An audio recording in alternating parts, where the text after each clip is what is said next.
तुम्ही सगळेजण विचार करत असाल ही मुलगी केक घेऊन कुठे चालली आहे. सांगते. आज होता आमच्या गोलूचा बड्डे घरी न करता गणपती विसर्जन होणार होतं तिथल्या मांडवामध्ये करण्याचं आम्ही ठरवलं. आम्ही केक, पूजेचं ताट सगळे सामान घेऊन आम्ही निघालो मंडपकडे, कारण तिथे बड्डे करण्याचा डिसाईड केला होता. मग सगळ्या लेडीज आल्या होत्या.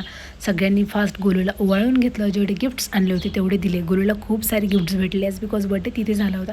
आणि हे सगळे बड्डेला जमलेले लोक आणि सगळे बड्डे पार्टी विचार करते केक कधी कट होणार, आम्ही खाणार. आणि तो टाईम आलेला आहे.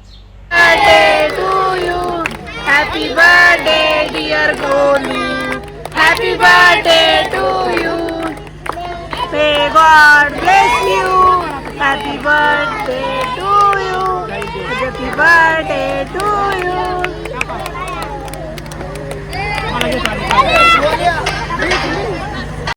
नंतर केक कट झाला. बाहेर बड्डे असल्यामुळे प्लेट्स, डिश वगैरे अशा काही गोष्टी नव्हत्या. आमच्या वहिनींनी सगळ्यांनी केक फास्ट कट केला आणि